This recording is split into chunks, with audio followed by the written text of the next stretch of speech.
مصر کے ایک گاؤں میں ایک حکیم رہتا تھا جو ایک رسی کا سرا خود پکڑتا اور دوسرا سرا مریض کو پکڑاتا تو حکیم مریض کا مرض بتا دیتا۔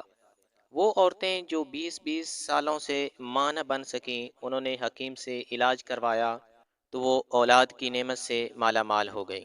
جب اس حکیم کی خبر سلطان صلاح الدین ایوبی کو ہوئی تو سلطان صلاح الدین ایوبی نے کچھ دیر سوچا اور کہا کہ دال میں کچھ کالا ہے۔ انہوں نے اس سراغ کا پتہ لگانے کے لیے بھیس بدل کر مریضوں میں شامل ہو گئے۔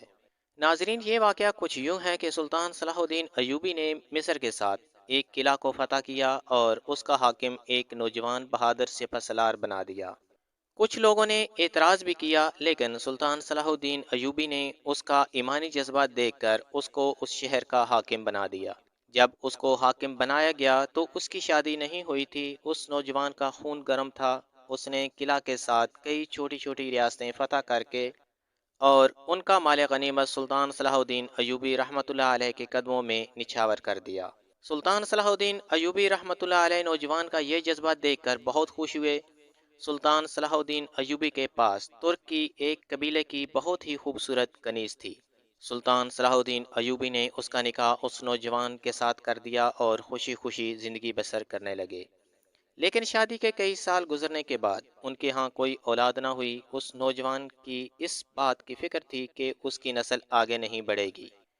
شاہی حکیم کو بلایا گیا تاکہ وہ اس نوجوان سپہ سالار کو دیکھ سکے کہ وہ باپ بن سکتا ہے کہ نہیں۔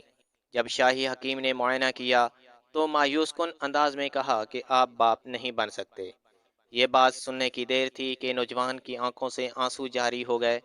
وہ اللہ کے حضور سجدے میں گر پڑا، رو رو کر کہنے لگا، اے میرے پروردگار، تو نے مجھے اتنا طاقتور بنایا ہے، میرے اندر مردانہ طاقت بھی پیدا فرما، کیونکہ یہ کام تمہارے لیے کچھ مشکل نہیں۔ دربار میں کھڑا ایک آدمی یہ سارا ماجرا سن رہا تھا۔ جب حکیم چلا گیا تو اس آدمی نے کہا کہ حضور، مصر کے ایک گاؤں میں ایسا حکیم ہے جو رسی کے ذریعے سے علاج کرتا ہے۔ 100 لوگوں میں 90 لوگ فیض یاب ہوتے ہیں، لیکن وہ نوجوان ان باتوں پر یقین نہیں رکھتا تھا۔ اس آدمی کی باتیں اس کی بیوی بھی سن رہی تھی۔ کچھ دنوں کے بعد وہ نوجوان اپنی فوج کے ساتھ جنگ کے لیے چلا گیا۔ پیچھے سے اس کی بیوی نے اپنی سہیلیوں کے ساتھ مصر کے اس گاؤں کی طرف سفر شروع کیا۔ جب نوجوان کی بیوی وہاں پر پہنچی تو بتایا گیا کہ وہ ایک ملکہ ہے جس پر اسے فوراً حکیم صاحب نے اندر بلا لیا۔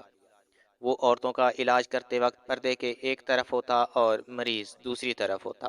حکیم نے ساری بات سن کر کہا کہ آپ یہ دوائی ابھی کھا لیں اور کہا کہ آپ کا شوہر بالکل صحیح سلامت ہے۔ یہ خبر سنتے ہی ملکہ خوشی سے نہال ہو گئی۔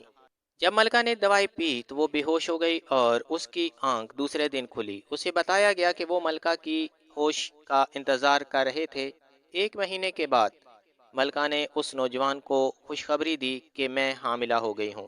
نوجوان حیران ہو گیا تھا کہ میں تو باپ نہیں بن سکتا تو پھر یہ حاملہ کیسے ہوئی۔ دن گزرتے گئے، بچے کی ولادت کا وقت آیا۔ تمام بڑے بڑے لوگ جمع ہو گئے۔ جب بچے کو سامنے لایا گیا اس نوجوان نے اپنا منہ دوسری طرف کر لیا۔ اس نوجوان نے دائی کو کہا کہ اس بچے کو میرے سامنے سے دور لے جاؤ۔ جب سلطان صلاح الدین ایوبی نے اس کا یہ رویہ دیکھا تو پوچھنے پر مجبور ہو گئے کہ اصل وجہ کیا ہے۔ سلطان صلاح الدین ایوبی نے جب پوری بات سنی تو انہوں نے کہا کہ دال میں کچھ کالا ہے۔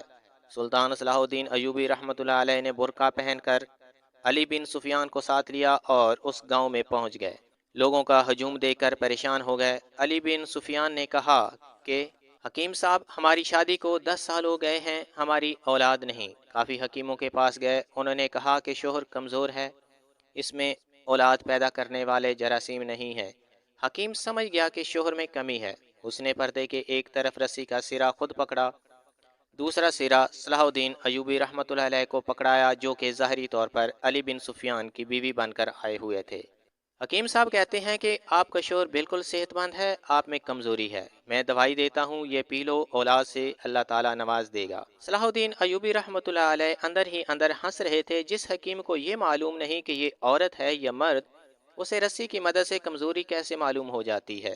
حکیم نے اپنے پاس ایک عورت رکھی ہوئی تھی جو دوا پلاتی تھی۔ وہ دوا نہیں ہوتی تھی بلکہ بے ہوشی کی دوا ہوتی تھی۔ وہ عورت جب دوا کا پیالہ لائی تو صلاح الدین ایوبی نے بڑی مہارت سے اسے کمرے کے ایک کونے میں گرا دیا اور بے ہوش ہونے کا ناٹک کرنے لگے۔